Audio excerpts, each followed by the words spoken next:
പലതരം ചേരുവകൾ.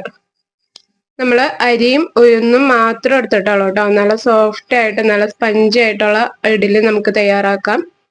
അതിൻ്റെ ഒപ്പം കഴിക്കാനായിട്ട് ചമ്മന്തി കൂടി ഉണ്ട് കേട്ടോ. ഈ റെസിപ്പി നിങ്ങൾക്ക് ഇഷ്ടപ്പെടുകയാണെന്നുണ്ടെങ്കിൽ തീർച്ചയായിട്ടും ലൈക്ക് ചെയ്യാം കേട്ടോ. ഇഡ്ഡലി തയ്യാറാക്കാനായിട്ട് നമുക്ക് ആദ്യം തന്നെ വേണ്ടത് പച്ചരിയാണ്. നിങ്ങളുടെ കയ്യിൽ ഏത് പച്ചരിയാണോ ഉള്ളത് അതെടുക്കാം കേട്ടോ. പൗഡർ റൈസ്, ഇഡ്ഡലി റൈസ് ആണെങ്കിൽ ഇച്ചിരി കൂടി നന്നായിരിക്കും. ഞാനിപ്പോൾ ഇവിടെ റേഷൻ കടയിൽ നിന്ന് നമുക്ക് കിട്ടിയ സാധാ പച്ചരിയാണ് എടുത്തിട്ടുള്ളത്. ഇനി നമുക്ക് വേണ്ടത് വൈറ്റ് റൈസ് ആണ്. നമ്മൾ ചോറൊക്കെ വെക്കാൻ ഉപയോഗിക്കുന്ന ഏത് റൈസ് വേണമെങ്കിലും ഉപയോഗിക്കാം കേട്ടോ. മട്ടരി വേണമെങ്കിലും ഉപയോഗിക്കാം. അപ്പൊ കളറ് ചെറുതായിട്ടൊന്ന് മാറും. നിങ്ങൾക്ക് വേണമെന്നുണ്ടെങ്കിൽ ഇത് വാഷ് ചെയ്ത ശേഷം കുതിരാനായിട്ട് വെക്കാം കേട്ടോ. ഞാനിപ്പോൾ ജസ്റ്റ് ഡയറക്റ്റ് വെള്ളം ഒഴിച്ച് കുതിരാനായിട്ട് വെക്കുകയാണ്. അരയ്ക്കുന്നതിന് മുമ്പായിട്ടൊന്ന് വാഷ് ചെയ്തെടുക്കുന്നുള്ളൂ.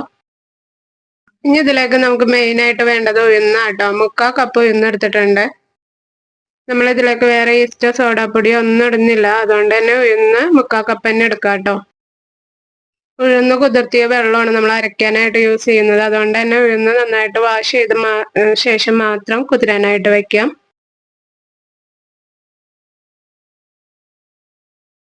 ഇനി ഇതൊരു 6 മണിക്കൂർ കുതിരാനായിട്ട് വെക്കുക. മാക്സിമം ഒരു 12 മണിക്കൂർ കേട്ടോ. അതിൽ കൂടുതൽ വെക്കരുത്.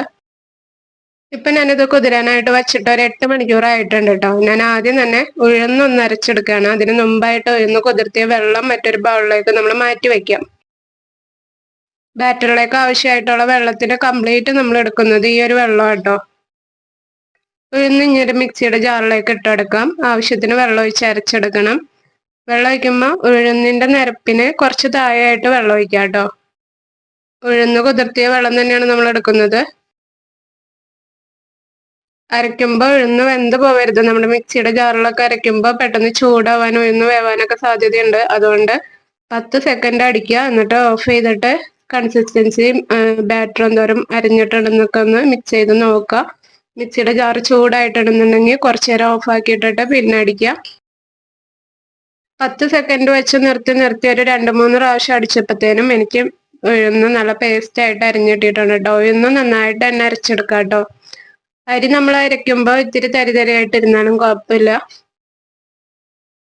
ഉഴുന്ന് നല്ല ഫൈൻ പേസ്റ്റ് ആയിട്ട് അരിഞ്ഞ് കിട്ടിയിട്ടുണ്ട് കേട്ടോ. ഇനി ഇതൊരു മറ്റൊരു പാത്രത്തിലേക്ക് മാറ്റാം. നമ്മൾ ഏത് പാത്രത്തിലാണോ ഫെർമെന്റ് ചെയ്യുന്നത് ആ പാത്രത്തിലേക്ക് തന്നെ ഇട്ടെടുക്കാം കേട്ടോ. ബാറ്റർ കംപ്ലീറ്റ് പാത്രത്തിലേക്ക് ഇട്ടെടുത്ത ശേഷം ഇത് നന്നായിട്ടൊന്ന് ബീറ്റ് ചെയ്തെടുക്കാം കേട്ടോ. ബീറ്റ് ചെയ്ത് ജസ്റ്റ് ഒന്ന് ഫ്ലഫി ആക്കി എടുക്കുക. ഒരു 3-5 മിനിറ്റ് ബീറ്റ് ചെയ്താൽ മതിയാവും. ഇത് നിങ്ങൾക്ക് വിസ്ക് വെച്ചോ അല്ലെങ്കിൽ കൈ വെച്ചോ ചെയ്യാം. അല്ലെങ്കിൽ നിങ്ങളുടെ കയ്യിൽ ബീറ്റർ ഉണ്ടെന്നുണ്ടെങ്കിൽ അത് വെച്ചിട്ട് ഒരു 30 സെക്കൻഡ് ഒന്ന് ബീറ്റ് ചെയ്താലും മതി. നിങ്ങൾ ഒന്ന് കറക്റ്റായിട്ട് അരച്ചെടുത്തിട്ടുണ്ടോ എന്ന് അറിയാൻ ഇതുപോലെ കുറച്ച് വെള്ളത്തിലേക്ക് ഒന്നിട്ടെടുക്കുക. അപ്പൊ ഇതുപോലെ പൊങ്ങി കിടക്കും. ഇനി നമ്മൾ അരി കുതിരാനായിട്ട് വെച്ചിട്ടുണ്ടായിരുന്നു. ഇത് നമ്മൾ വാഷ് ചെയ്യാതെ കേട്ടോ കുതിരാനായിട്ട് വെച്ചത്. അതുകൊണ്ട് നന്നായിട്ടൊന്ന് വാഷ് ചെയ്തെടുക്കുക. അരി എന്നൊക്കെ ധാന്യങ്ങൾ കഴുകുമ്പോൾ എപ്പോഴും ഇതുപോലെ നന്നായിട്ട് തിരുമ്മി വാഷ് ചെയ്തെടുക്കുക കേട്ടോ. അരി നന്നായിട്ട് വാഷ് ചെയ്തെടുത്ത ശേഷം സ്ട്രെയിൻ ചെയ്തെടുക്കാം കേട്ടോ. എന്താണെന്ന് വെച്ചാൽ നമ്മൾ ഉഴുന്നിന്റെ വെള്ളം വെച്ചാണ് ഇത് അരച്ചെടുക്കേണ്ടത്. അപ്പോൾ മാക്സിമം വെള്ളം അരിച്ച് കളയാം. സ്ട്രെയിൻ ചെയ്തെടുത്ത അരി ഒരു മിക്സിയുടെ ജാറിലേക്ക് ഇട്ടെടുക്കാം. ജാറിൽ ഒരര ഭാഗത്തോളം അരി ഇട്ടെടുത്താൽ മതി. ഇതിൽ തികയില്ല എന്നുണ്ടെങ്കിൽ 2 ട്രിപ്പായിട്ട് അരച്ചെടുക്കാം. അരിയുടെ നിരപ്പിന് കുറച്ച് താഴെയായിട്ട് വെള്ളം ഒഴിച്ചു കൊടുക്കാം. ഇനി ഇത് നന്നായിട്ടൊന്ന് അരച്ചെടുക്കാം. നല്ല ഫൈൻ പേസ്റ്റ് ആയിട്ടൊന്നും അരയണ്ട കേട്ടോ. ജസ്റ്റ് ഇച്ചിരി തരിതരിയായിട്ടൊക്കെ ഇരുന്നോട്ടെ.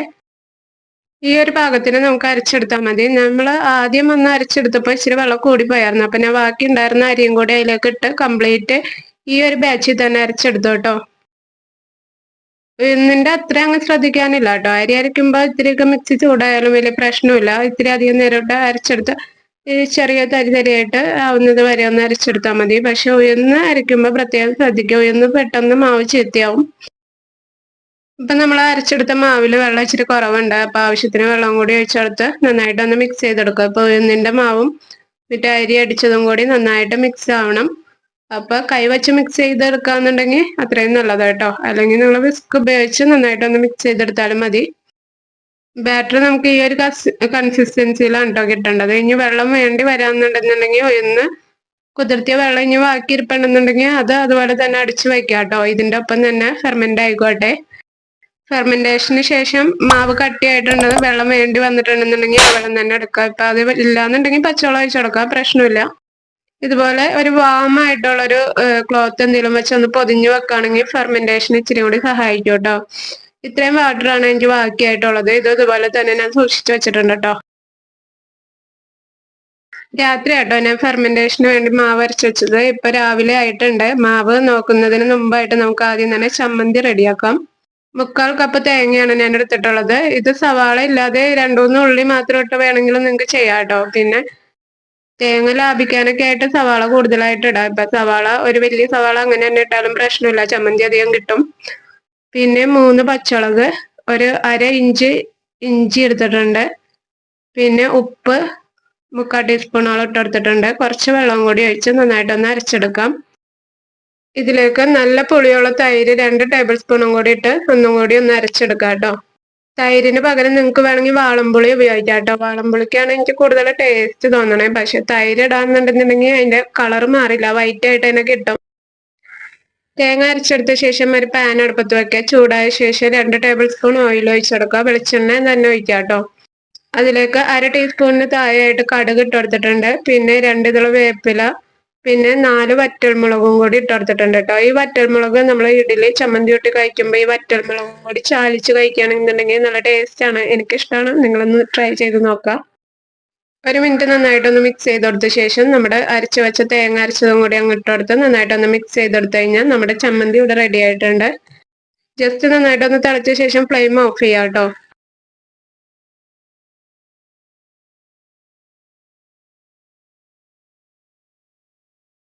ഇനി ഇഡ്ഡലി ചുട്ടെടുക്കാനായിട്ട് ഇഡ്ഡലി ചെമ്പ് അടുപ്പത്ത് വെക്കുക. ഇഡ്ഡലി ചെമ്പിൽ ഒരു പാത്രത്തിന് താഴെയായിട്ട് വെള്ളം വെക്കാം കേട്ടോ. വെള്ളം തിളയ്ക്കുന്ന സമയം കൊണ്ട് നമ്മുടെ ബാറ്റർ ഒന്ന് റെഡിയാക്കി എടുക്കാം. ബാറ്റർ നന്നായിട്ട് പൊങ്ങിപ്പോയിട്ടോ. ഇപ്പൊ 2 ദിവസമായിട്ട് ഇടക്ക് രാത്രി ഒരു മഴയൊക്കെ പെയ്യുന്നുണ്ടല്ലോ, അതുകൊണ്ട് ഞാൻ ജസ്റ്റ് വാമായിട്ടുള്ള ഒരു ക്ലോത്ത് വെച്ച് പൊതിഞ്ഞ് വെച്ചതാണ്. അപ്പൊ കഴിഞ്ഞ ദിവസം അങ്ങനെ മഴ ഉണ്ടായില്ല എന്ന് തോന്നണു. അപ്പൊ ചൂടുള്ള കാലാവസ്ഥയൊക്കെ ആണെന്നുണ്ടെങ്കിൽ ക്ലോത്ത് വെച്ച് പൊതിയണമെന്നൊന്നുമില്ല, അല്ലാണ്ട് തന്നെ നന്നായിട്ട് പൊങ്ങി വന്നോളും.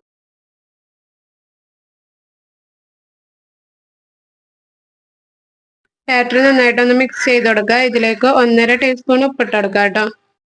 ഉപ്പിട്ടെടുത്ത ശേഷം നന്നായിട്ടൊന്ന് മിക്സ് ചെയ്ത് കൊടുക്കുക. വെള്ളം കുറവായിട്ട് തോന്നാന്നുണ്ടെങ്കിൽ കുറച്ച് വെള്ളം ഒഴിച്ചെടുക്കാം.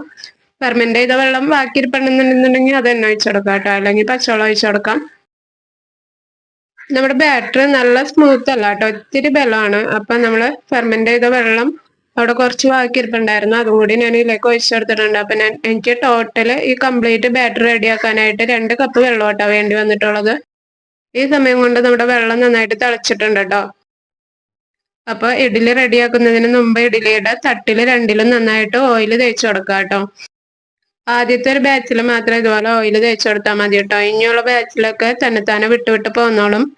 നമ്മുടെ മാവ് അച്ചിൽ ഒട്ടിപ്പിടിക്കത്തൊന്നുമില്ല, പെട്ടെന്ന് അങ്ങ് വിട്ടു പോന്നോളും. അപ്പൊ നിങ്ങളുടെ ഒട്ടിപ്പിടിക്കുന്ന അരിയൊക്കെ ആണെന്നുണ്ടെന്നുണ്ടെങ്കിൽ ജസ്റ്റ് എടുത്ത ശേഷം ജസ്റ്റ് ഒന്ന് ഓയിൽ തേച്ചിട്ട് വീണ്ടും ഇട്ട് കൊടുക്കുക കേട്ടോ. വെള്ളം നന്നായിട്ട് തിളച്ച ശേഷം മാത്രം അച്ച് വെച്ച് കൊടുക്കുക. അതിനുശേഷം ഡയറക്റ്റ് അതിലേക്ക് മാവ് ഇതുപോലെ കോരി ഒഴിച്ചെടുക്കാം. ഞാൻ ഈ തട്ടിന്റെ മുകളിൽ ഒരു തട്ട് കൂടി വെക്കുന്നുണ്ട് കേട്ടോ, അതിലും കൂടി കംപ്ലീറ്റ് മാവ് ഒഴിച്ചെടുക്കാം.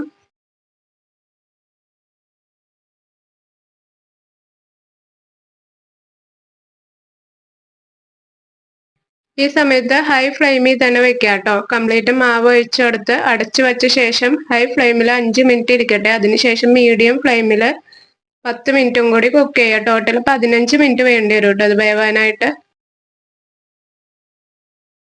ഇപ്പൊ നമ്മുടെ ഇഡ്ഡലി നന്നായിട്ട് കുക്കായി വന്നിട്ടുണ്ട്. ഇപ്പൊ ഇത് വെന്തോന്ന് അറിയാനായിട്ട് നമ്മൾ കേക്കൊക്കെ ചെക്ക് ചെയ്യണമാതിരി ഒരു സ്റ്റിക്ക് എടുത്ത് ഇഡ്ഡലിയിൽ കുത്തി നോക്കാം. അപ്പൊ നല്ല ക്ലീൻ ആയിട്ട് വരും. അപ്പൊ ഇഡ്ഡലി വെന്ത ശേഷം ഫ്ലെയിം ഓഫ് ചെയ്യാം കേട്ടോ. ഫ്ലെയിം ഓഫ് ചെയ്ത ശേഷം 2 ഇഡ്ഡലി തട്ടും ഇഡ്ഡലി ചെമ്പിന്ന് എടുത്ത് ജസ്റ്റ് ഒന്ന് ചൂടാറാനായിട്ട് വെക്കാം. ഒരു 2-3 മിനിറ്റ് ഒക്കെ മതി കേട്ടോ. ജസ്റ്റ് ഒന്ന് ആവി പോയി കഴിഞ്ഞ് ഒന്ന് ചെറുതായിട്ടൊന്ന് ചൂടാറിയ ശേഷം നമുക്ക് ഇഡ്ഡലിയൊക്കെ ഇതിൽ നിന്ന് എടുത്ത് മറ്റൊരു പാത്രത്തിലേക്ക് മാറ്റാം. അതിനുശേഷം ഫ്ലെയിം ഓൺ ചെയ്ത് വീണ്ടും അടുത്ത ബാച്ച് റെഡിയാക്കാം. ഇത്രയും മാവും കൊണ്ട് എനിക്ക് ഏകദേശം ഒരു 20 ഇഡ്ഡലിയോളം ഉണ്ടായിരുന്നു കേട്ടോ. 2 ബാച്ചായിട്ടാണ് ഞാനിത് ചുട്ടെടുത്തത്. ഈ റെസിപ്പി നിങ്ങൾക്ക് ഇഷ്ടപ്പെട്ട ലൈക്ക് ചെയ്യാൻ മറക്കരുത് കേട്ടോ. അതുപോലെ തന്നെ ചാനലിൽ ആദ്യമായിട്ട് ആരെങ്കിലും വന്നിട്ടുണ്ടെന്നുണ്ടെങ്കിൽ ചാനൽ സബ്സ്ക്രൈബ് ചെയ്ത് ബെൽ ബട്ടൺ ഓൺ ആക്കി ഇടാം. നമ്മൾ ഇടയ്ക്കിടയ്ക്ക് ഒന്നരാടം വെച്ച് വീഡിയോസ് ഇടുന്നുണ്ട് കേട്ടോ. അപ്പം നമ്മുടെ ഇഡ്ഡലി കംപ്ലീറ്റ് റെഡി ആയിട്ടുണ്ട്. ചമ്മന്തി റെഡി ആയിട്ടുണ്ട്. വളരെ സോഫ്റ്റ് ആട്ടോ. ഇത് എത്ര സമയം ഇരുന്നാലും ഇപ്പൊ വൈകിട്ടൊക്കെ ആയാലും രാവിലെ ഉണ്ടാക്കി വെച്ച് വൈകിട്ടൊക്കെ ആയാലും അതേ സോഫ്റ്റ്നെസ് തന്നെ ഉണ്ടാവും. നിങ്ങൾക്ക് മാവ് ബാക്കി വരാമെന്നുണ്ടെങ്കിൽ അതിൽ പഞ്ചസാര ഇട്ട് മിക്സ് ചെയ്ത് പൊങ്ങപ്പം പോലെ ചുട്ടെടുത്ത് വേണമെങ്കിലും കഴിക്കാം കേട്ടോ. നല്ല ടേസ്റ്റ് ആണ്. നാളത്തെ കഴിഞ്ഞ് മറ്റൊരു റെസിപ്പി ആയിട്ട് കാണാം. Thank you.